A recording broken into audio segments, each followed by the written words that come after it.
America, the land of opportunity. And guess what? This time I'm talking about soccer. Not because the path is clear, not because the system makes any sense, and not because every family knows exactly which club, which showcase, academy, prep school, or college camp matters. But because sometimes a kid can take a path that doesn't look right, and guess what? It all of a sudden works. Now, this kid, he plays basketball, he plays golf. Not a 24/7 soccer household.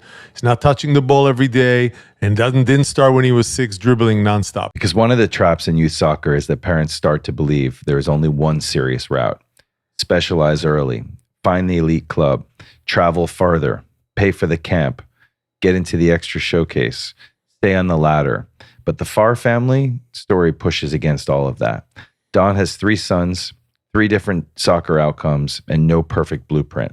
One plays Division III, one chooses a big school without college soccer, and Ryan Farr takes the post-grad route through Northwood Academy, lands at Stony Brook. Yeah, and I'm sorry, I gotta laugh, but I mean, 30 episodes down the toilet. And what makes Ryan's story so useful is that it's not a fantasy. It's not like ignore the system and everything will work out. Let's be straight here. It's a lot more direct than that. There were trade-offs, there were missed touches, as he said, there were showcases with nobody watching, there's pressure on him, recruiting, confusion, international player, transfer portal realities, and the question every parent eventually has to face. Where can my kid actually play, grow, and be seen?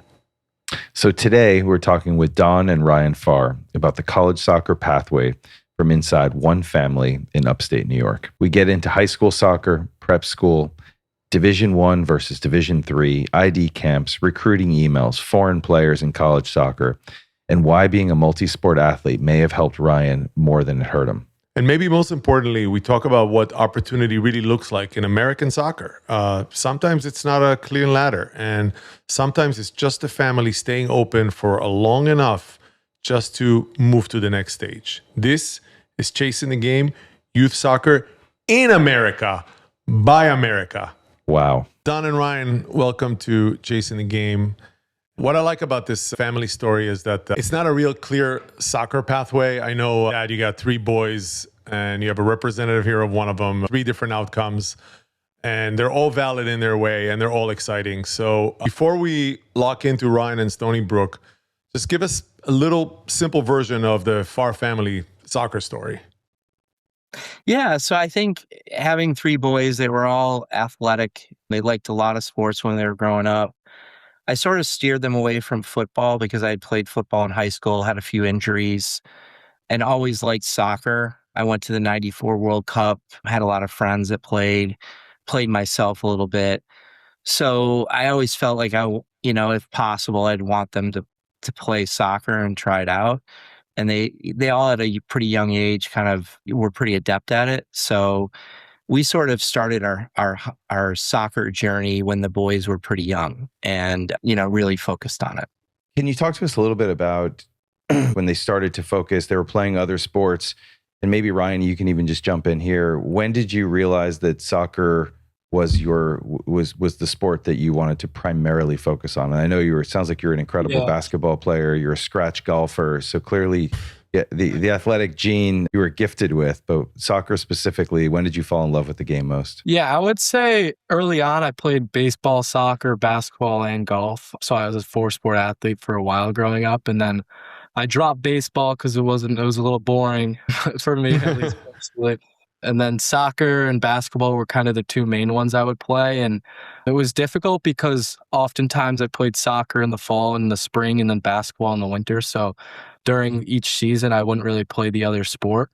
So I was constantly kind of losing it and then getting it back. And then it was difficult to kind of stay on top of the game when you're constantly switching sports and switching seasons.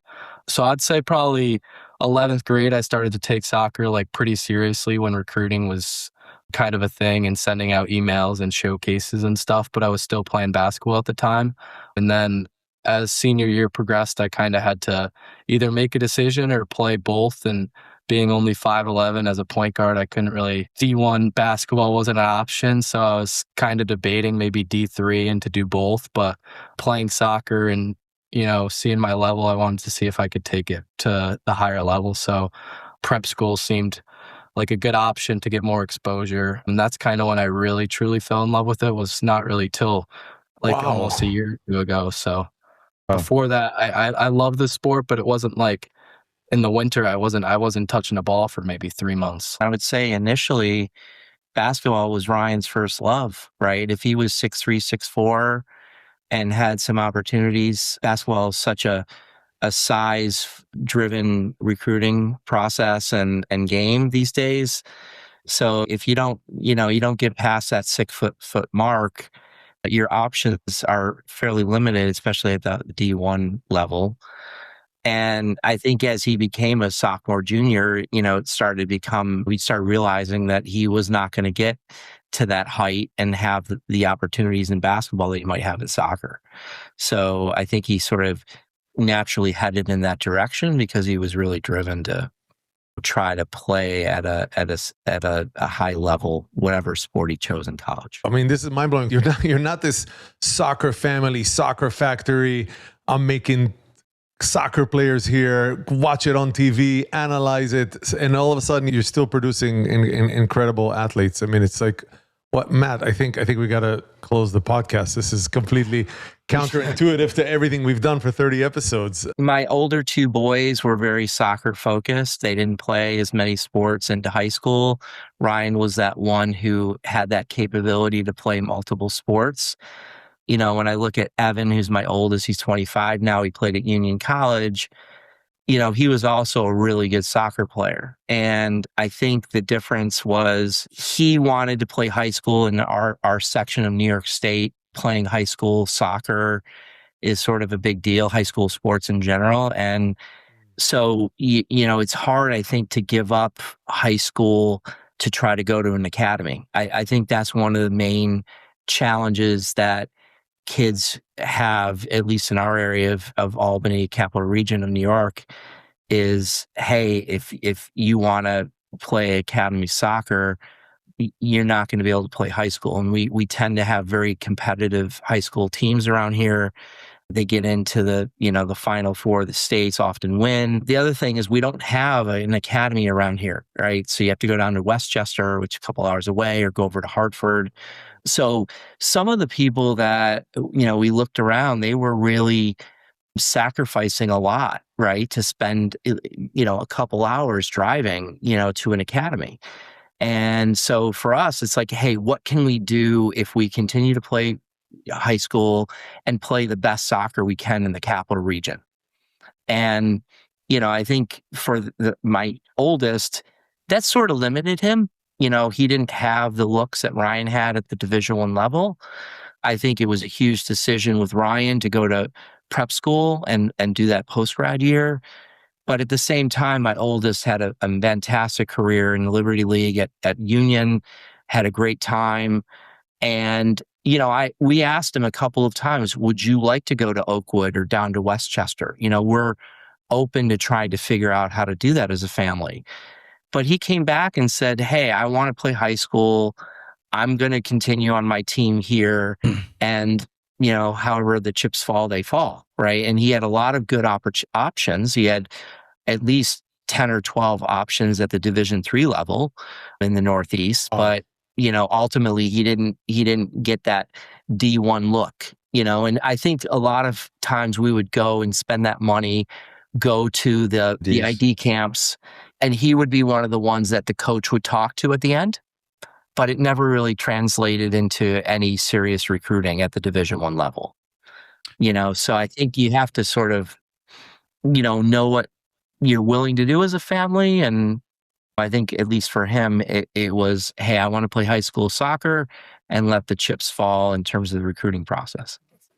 It's interesting you mentioned Oakwood, and I know just recently Oakwood and Rochester both pulled out of MLS Next to focus on ECNL. I don't know all the details, but from what I could read, it had to do with the fact that they play in regions of the country, but upstate Connecticut, which I'm pretty familiar with, then Rochester, where high school soccer is very, very meaningful. And they were losing really good quality players who wanted to play in their high school teams. Your middle son, it sounded like, was also a really good player, but decided he wanted to go to a big university and then not play college soccer. And then you've got Ryan in Division I. Did it ever feel clear to you, even as your third son came through the process? And what did you learn from going through it 3 times? I think every family, every player, every situation is different, even within siblings, right? And so we learned a lot with Evan, but I think over time, he was an academic kid.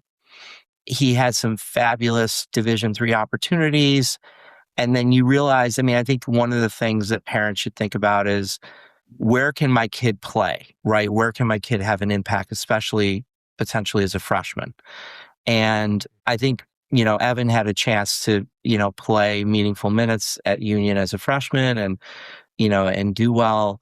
I think that you have to also realize, what can you do as a family? What are you willing to do, right? He had a few good friends that went to Oakwood, and they were changing their class schedules in high school so that they could manage the 3 days, 2 hours each way over to Hartford.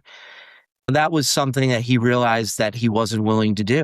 So then it became, well, given that, what's the best that I can do? With my middle son, Garrett, it was nice because pretty early on, he said, I'm a good player. His brothers even gave him a hard time about, hey, you're good enough to play college. But he said, you know what? I want to go to Penn State. He just graduated last week.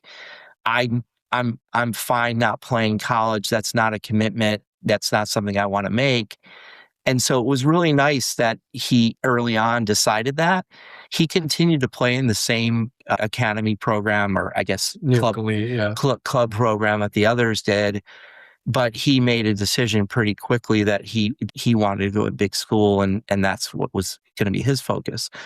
Ryan, I think, was an All-American high school player, and I thought, hey, he's an All-American. That must mean that Division I schools are going to come clamoring for him.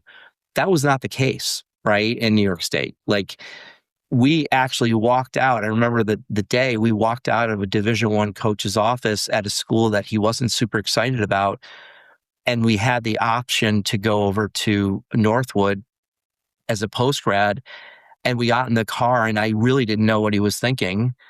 And, I'll let him tell the story, but he decided ultimately not to take that Division I opportunity and to go to Northwood. Yeah, I would say, obviously, like, Division I was my goal, and it was an offer and an opportunity at that level. But experiencing like high school soccer and at the club level in our area, it's a good level, but there aren't really many D1 players in the area. So having the option at Northwood was a bunch of guys from overseas, from different levels of soccer, whether it was, we had maybe 5 Americans on a roster of 26. And we ended up with maybe 13 Division I commits in just my class. Playing at that level with guys in the ACC and the Big Ten and all these levels, and just kind of experiencing that culture for a year, I think really set me up in terms of, like my dad said, playing as a freshman and just kind of coming in ready. Because I feel like coming from high school, I was just playing basketball season, so I wasn't really even ready for soccer, So just having a full year of soccer and just experiencing like what's a pro level culture is like kind of set me up well. How much of a shock was that to your system and that level, and how quickly did you adapt to play that consistently at that level, not even having been, quote unquote, like a full year round player? For sure. It was a pretty major shock. I was always one of the better players in my area, probably the best player in my area. And even when I went up there, I was talented and I have certain assets to my game that a lot of other guys there don't have. But a lot of it for them is they touch the ball every day, they're on it, and they're really consistent, and they have professional like mindsets in the way they go about their day and the way they play the game.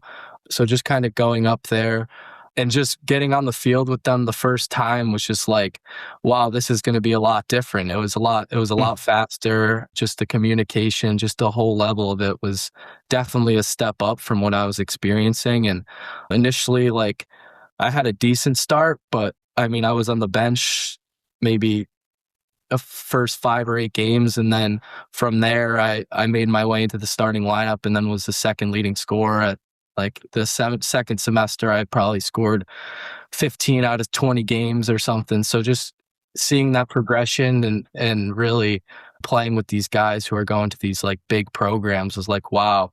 So, I mean, that kind of built my love for the game because you can kind of see progression really fast once you're playing in that type of environment. So many notes of things that we've discussed in theory with coaches and directors, and just to see this story solidify in front of our eyes is so exciting, especially Ryan, considering that your journey, but this is a kind of like a real American kind of story of what soccer can be and is all about.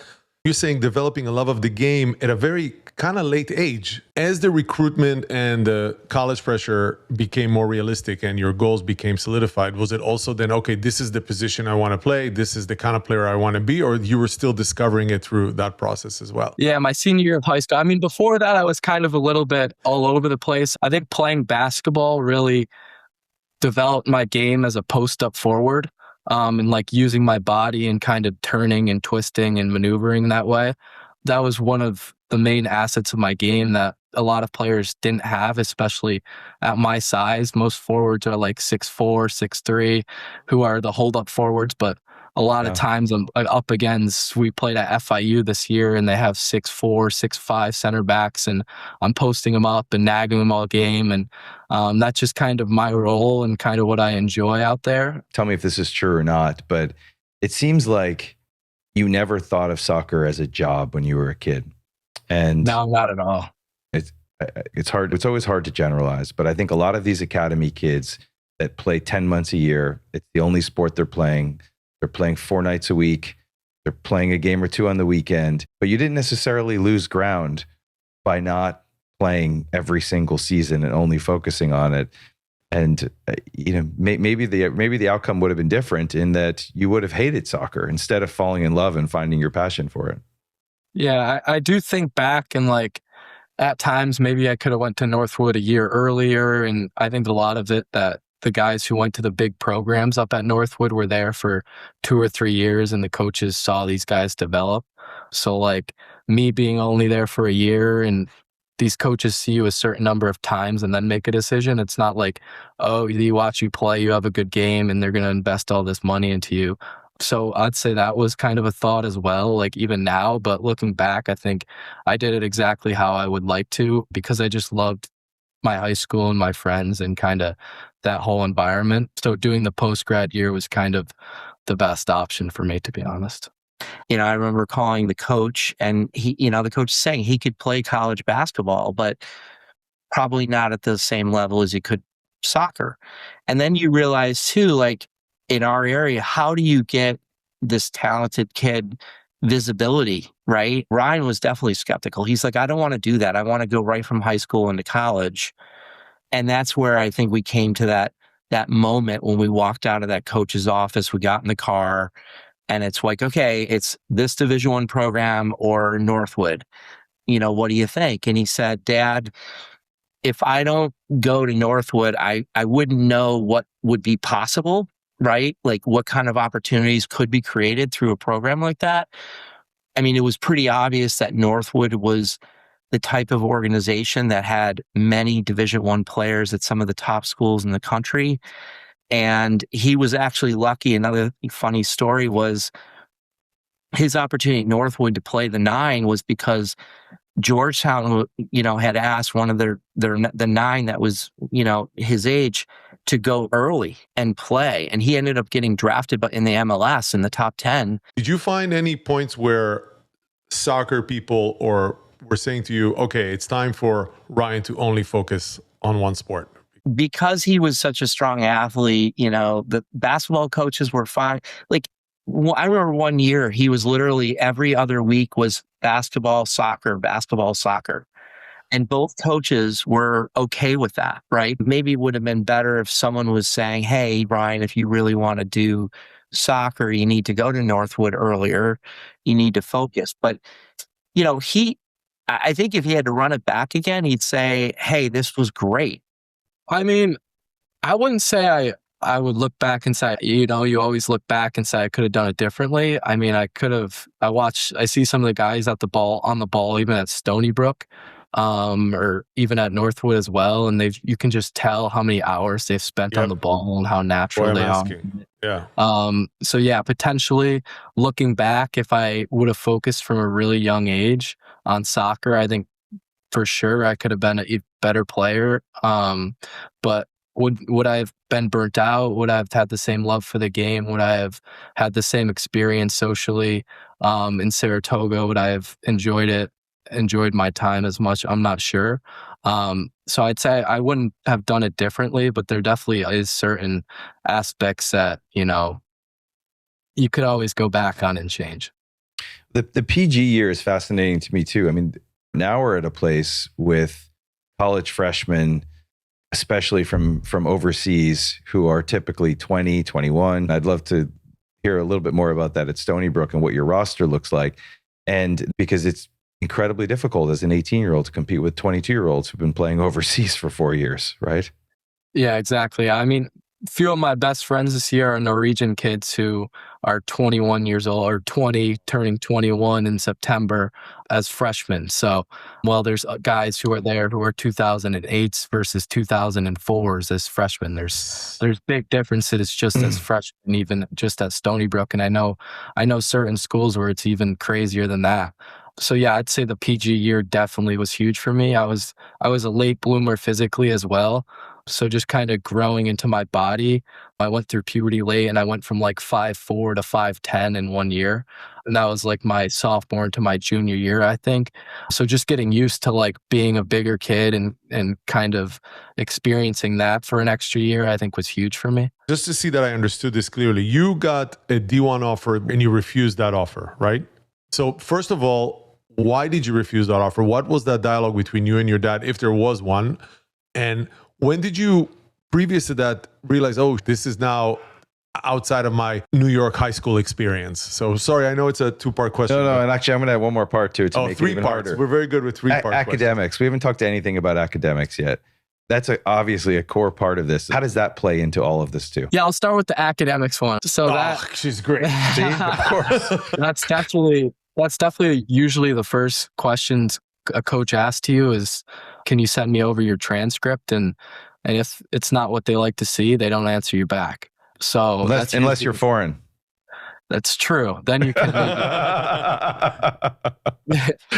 No, but I mean, for sure, like I was saying, it's the first thing coaches ask you, and it's something that I've always prioritized. I think having two older brothers helped and seeing them do successful in the classroom, and my parents did a good job pushing us to do well in the classroom. And I think a lot of coaches on the like club level really push that because a lot of them know that the way us players in our area are going to make it is through top D3 programs, which you have to excel in academics. So in my area, it was definitely like pushed upon us to be good in the classroom so we can play at the schools we want to play at. And the D1 offer I had was, I mean, it was just not a school that I was targeting.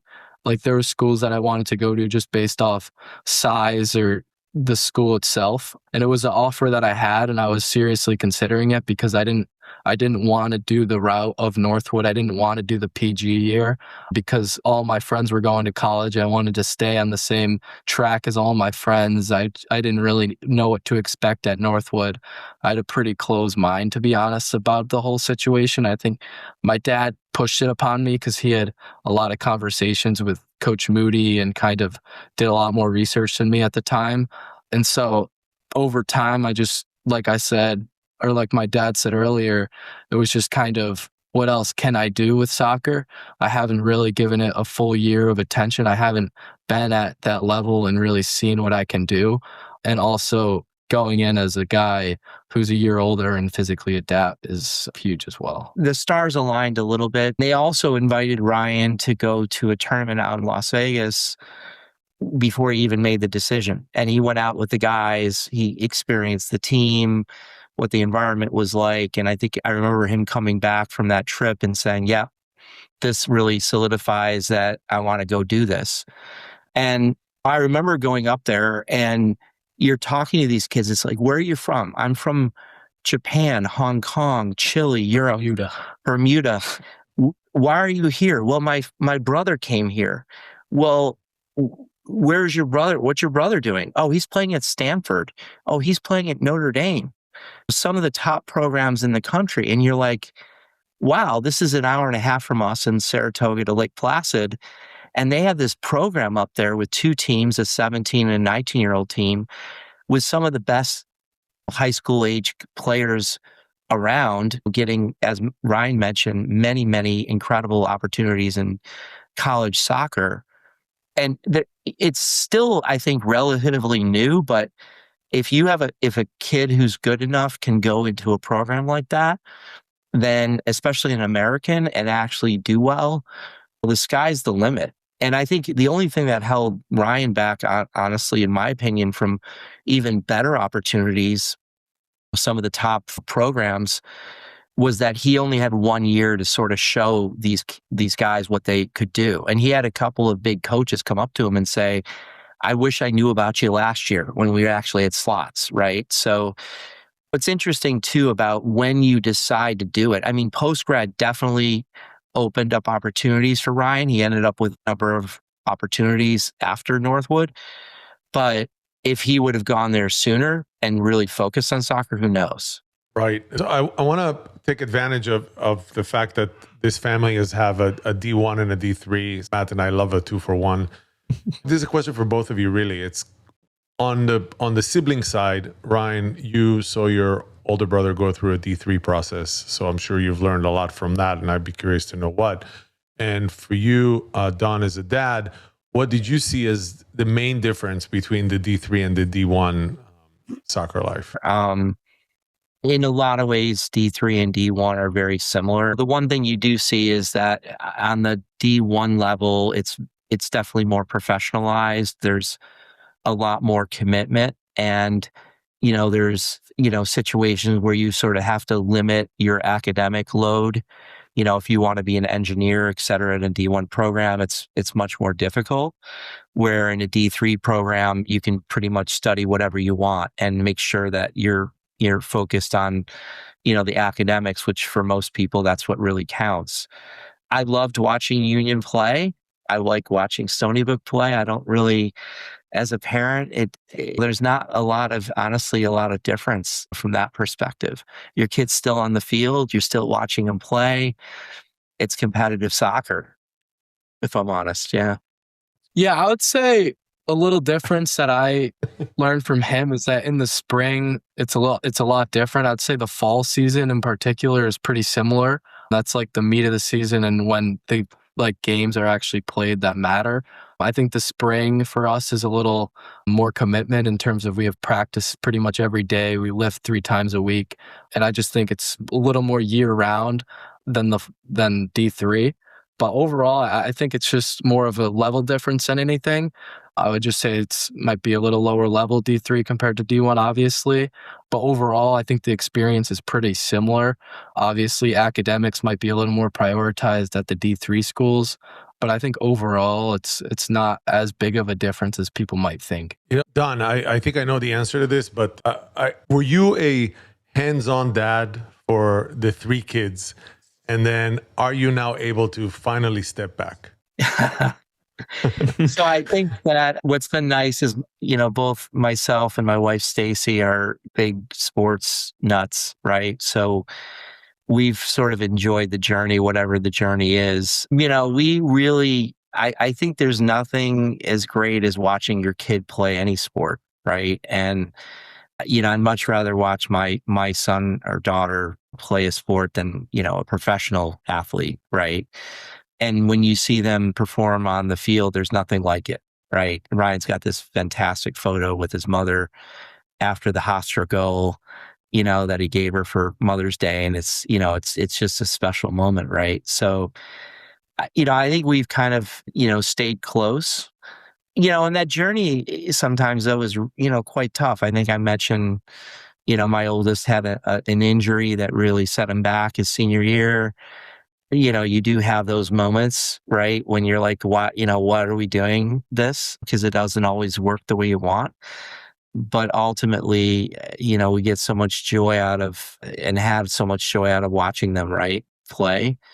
And it's I really I think for U.S. parents, like soccer parents, you just have to have a lot of openness to sort of go with the flow, because you just don't know what's going to happen, right? I think we had a great athlete with Ryan who had a ton of accolades in high school, but his journey to Division I soccer wasn't easy, right? And there was a lot of sacrifice and challenges. I had another son who said, "Hey, I don't want to really do that college thing. I want to go to Penn State and just be a student." And we that was actually a relief, because then you're not worried about the angst of trying to figure out where they're going to go.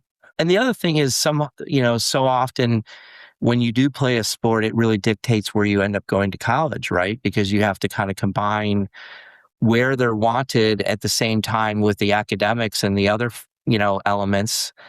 And it's so much easier when it's just where academically do they want to go and where do they get in, right? And make a choice. And it sounds like your kid still likes you. So great success over here. I mean, obviously, he's sitting next to you right now.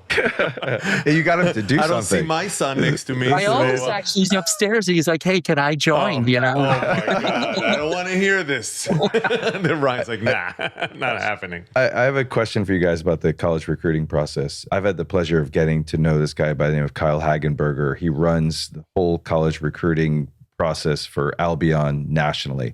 He's just told me that it is just, there's very little transparency. Really hard to understand what is happening, when it's happening, why it's happening, and just be prepared for the unknown is what he said. And it's not a process that you can actually control yourself, but there's so much you need to do to be out in front of it. What can you share about what you guys learned in the process? I think being at Northwood, I learned a lot. I think John Moody, the guy up there, has a lot of experience with recruiting and kind of what works and what doesn't. And one thing that he mentioned a lot that works well is just kind of emailing as many schools as possible and gaining as many connections as possible, even if you maybe don't want to go to the school, because getting offers and getting opportunities allows for other offers and other opportunities. So before tournaments, you want to maybe say something specific about the school in the email to feel like you did a little bit of research, and you can send out a mass list of emails to coaches days in advance of showcases. And one thing at Northwood that really made me go there was when I went to the showcase tournament in Las Vegas. There's 20 college coaches lining the sideline of all the top universities, whereas playing with my old club, these coaches were on the list to come to the games, but they're all on the field watching Northwood play. They were all on the field watching the top programs play. So just kind of having them on your field watching you play is important. You don't realize how elite is until you're in New Hampshire in February and there's 8 prep schools on one field and 50 college coaches, including all the ACC schools, et cetera, just watching this one field. And it wasn't even a full field. It was 9v9 in the middle of February. And they had to cancel the second day because of the snow. And you're like, all these coaches from around the country made their way up to that showcase with only 8 teams. And they were all prep school teams. And they had the caliber of talent that these guys wanted to see. And if your son or daughter's on that field, they're going to have an opportunity to showcase like no other place. And I didn't realize until you're in that situation there are these places where they have that kind of exposure. You had showcases where you felt like, oh, this is a complete waste of time and energy. And because I know that there were, and I want to know. Tell us a little bit about that. Ron, see, you do ask good questions. That was a good one. I was just waiting. We're an hour into this, so at least we're there. My wife wrote this question for me. No, I'd say mostly on like New York Elite. I'd say as I got older, I started to realize that like the process of going to these showcases and playing in these games is almost more important than just the coaches being there watching, because you're just getting better. But being at Elite, there was tournaments where I would write all these college coaches, and then I'm out there on the field and I score a goal. And I'm just trying to see who's watching, and there's no one watching. So you're looking, you're I'm aware of your... I'm trying to see who's watching, because like it's, as players, there are people who don't want to look because It makes you feel pressure. And I'd say the first couple showcases at Northwood that I played in, I felt a lot of pressure because being at New York Elite, I didn't really have coaches coming to watch me play. So it was kind of new looking at the sideline and seeing all these logos and labels that you see on TV. And you want to go to these schools and you get there and then it's like you're more focused on that in your head than the game itself. And, kind of having experience with that. And as it came into the spring of my post-grad year, I kind of learned how to deal with that and kind of focus on the game and play. So even my post-grad year was difficult. Like as the year went on, I, built into it and got better, but it wasn't always easy. Did you have someone to mentor you how to showcase? Mentor me how to showcase? Like as in... Is there like someone that tells you how to showcase? Laurent he's still learning English.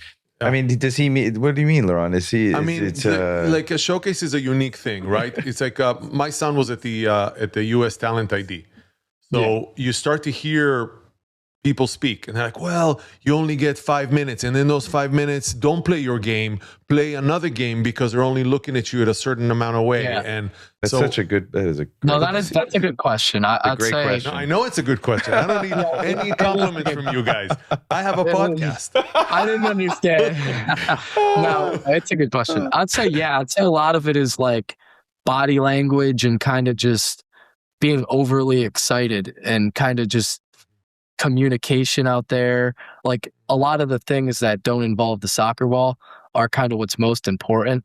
The soccer ball matters a lot, but how you're initially going to get your eyes from these coaches is maybe stepping up as a leader, saying something, or like there's different moments that you can do that. I think coaches appreciate when you walk up to them at showcases and tell them you're interested. Like there's different things you can do, but I would say, like just communication and body language out there are a huge place to start. Yeah, I think the other thing we've learned is we had some people we knew who were coaches and had some connections, and you realize, hey, if you reach out to certain people that are sort of behind the scenes, if they believe in your son or daughter's capability and they have a relationship with you, they can help out, right? They can put in a good word. There was a Stony Brook assistant who wasn't with the program, but knew Ryan a little bit. And I reached out and said, hey, Ryan's interested in Stony Brook. Can you put in a good word? And he did. And it made a difference, right? And so I think these coaches have a lot of players to consider, right? And they're trying to shape their rosters. They've got a lot of international players. They have kids coming out of the portal. They have some high school kids, and they're trying to put it all together. And a lot of it too, honestly, is the economics of it. I mean, it's not,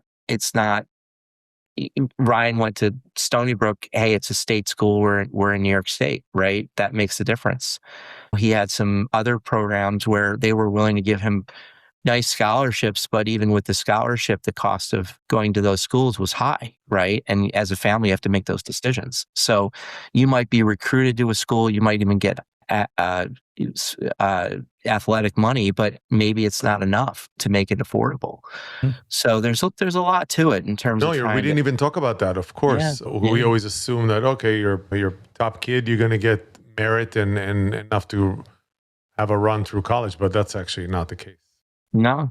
I mean, in a lot of situations, it's not. I mean, it's interesting. Our oldest, as he looked at Division III, 2 of the schools offered merit. He was a good student, so he got really nice packages for merit. There was a NESCAS school that he was interested in. There was no merit, so it was sort of full pay. And then you're looking at these 3 schools, they're all liberal arts, and you're saying, hey, do I want to pay X much higher for one school versus the other schools and what they're able to give you? So you need to understand the financials, where any sort of merit or athletic money is going to come from. If it comes your way, what does that mean for you, honestly, as a family? Yeah, and for me, coming in, I wasn't like a highly regarded recruit to Stony Brook. So initially it was just kind of what the price of the school was as an in-state, which was pretty good. But he kind of just said, as you play and like perform, that'll base like each meeting we can talk finances. So after the fall, like that helped a lot, which was great. And I think like you go to these schools and they can say a certain thing at the beginning, but if you perform, like there's kind of no other option, because then you can just say, you can always transfer if they don't. So like, Yeah, and I think honestly for US players, they want to see you perform on the field before they're going to throw dollars at you, unless you're an absolute elite recruit at the very, very top schools. For the most part, they're looking for performance. They're going to throw some dollars maybe at European kids or transfers because they know they're a little bit more proven. And ultimately, their jobs are on the line if you don't perform and the team doesn't perform, right? So they have limited resources. They've got to put that where they feel that they can get the best performance. And I'll say this for Ryan, like I think Ryan was a really capable player who performed really well and surprised a lot of people at Stony Brook. Yeah, I mean, for the sake of our of a friend of the podcast, director Tom Bowen from Long Island Soccer Club, who is involved with a school named Hofstra, tell us a little bit about that goal, how it felt. it was great because we had lost twice to Hofstra in the regular season. The second game we played versus them was at home, and we were up 2-1 with 4 minutes left, and then they scored 2 late goals. And we had like a big crowd that game, and it kind of pushed us down in the rankings. And then we played them in the CAA semifinals, and they were, I think, maybe top 20 in the country, and they kind of had solidified themselves a bid, but they had won, I think, the CAA 4 years in a row, and we were down 1-0, and then they got a kind of a soft red card, to be honest, with like 12, 13 minutes left, and then we scored like a cross from our right back over into the box, and then it was 1-1, and then 30 seconds later, I scored a diving header with like 10 minutes left to make it 2-1. And it was a great feeling, honestly, because Hofstra Stony Brook is like our biggest rivalry, and it's, can you make Long Island red or blue? And it's always a big game for us. So it was a great feeling. We were super excited to knock them off. And obviously the finals didn't go how we were expecting or wanted it to go, but we have a similar core of guys coming back next year. And I think we could make a good run at it again. So What a soccer story, Matt. Great. Did you have you figured out your celebration ahead of time? You like, or you had like a, I usually do a shirt underneath that said "Thank you, Dad"? Was there like, did you do that? I've been doing it for like 3 or 4 years now. I do the Sue every time, the Ronaldo Sue, even though I like Messi better. I don't know why. I just like Ronaldo celebration. So you just said you're coming off an incredible freshman year. Yeah, bravo. Yeah, really. I mean, congratulations. And you clearly are not a kid who's going to settle for coming off a great freshman year. I'm sure you're working really hard. What are your aspirations? Yeah, I would just say like having success makes you want to have more success. And obviously, like, I don't know. Honestly, I wasn't really expecting to have the year I had because I didn't really know what to expect going into Stony Brook. I'd say playing with the guys at Northwood did set me up for that, though. Playing with all those Division I guys and then coming to Stony Brook, that helped me out. But going into next year, I've kind of solidified myself as potential guy to play the 9, and obviously we'll put work in the summer to make sure that's my role on the team. But going into next year, I just want to be, hopefully the leading scorer in the CAA and try and really play a big role and a big part on our team to go as far as we can. I don't really think too much beyond that in terms of pro soccer or anything like that. I try and just take it step by step. But yeah, I'd say just going into next year, I'm really driven to have a big year. I'm trying to get Ryan to realize, hey, there's, if you work at this, there's something out there for you. But I think for a lot of American kids, it's, hey, soccer, unlike maybe some other cultures, is not their whole life, right? And so it's hard because they're trying to do a lot of things in life, right? He still wants to play golf this summer and do other things and have fun. And where there's other kids who are so focused on soccer, it's like a 24/7, like you were mentioning, their whole lives. So it's sort of kind of, how do you kind of handle things on a professional level like this summer? What's your your goals physically and how are you going to continue to work out? What are you going to be doing with the USL2 team? And connect to that aspiration and see what can happen. So Ryan, so much for your dad letting go. He's letting go. He's just guiding. Yeah, he's done an incredible job. Listen, I feel like 95% of kids who are just coming off of the season that Ryan had probably would have said, like, I want to be a pro, but he's thinking about 1 week at a time or one season at a time. And then I'm sure he can put it into overdrive if that possibility is there, right? If you can start to see it. I mean, we've talked a lot on this pod about how we feel like there's something that happens to American kids at 14 or 15 when they realize that they may be really good, but they may not be quite good enough to go play in the Prem, for example, or in La Liga, and that vision of being a pro goes away. And then it's like they lock into college. Like, okay, great. Well, I'm going to go play college soccer, which is also a great, amazing outcome, which happens for very few percentage of the kids. But it's also refreshing to hear what Ryan is saying, which is, hey, I've come into this fairly late as far as like focusing on it exclusively, and let's roll the dice, right? And keep working hard and see where this goes. Exactly. Yeah. I've never been like, I want to go do this down the line. I'm going to do everything in my power to do it. I kind of go with the flow, take it step by step, and focus on the summer so I can have a good fall next year. What is the biggest myth parents believe about college soccer recruiting? That sending a lot of emails is going to get them an opportunity. It's kind of counterintuitive to what I said. Well, I mean, that's why he's asking your dad. Well, no, I mean, look, I think there's a nuance to the way you both answered it, which is send the emails, but then realize when you don't hear from them, that take them off the list, right? Yes. So I think you guys both got it, just in a slightly different way. Yeah. Is there anything that you think that parents usually oversee or miss? You see a lot of people talk about overseas number of touches and play less games and focus on training and the ability to control the ball. I think to Ryan's point, like because he was a multi-sport athlete, if he focused only on soccer, maybe his ball skills would have even improved that much more. I know he feels like he made a huge improvement when he went to Northwood and he was just focused on soccer.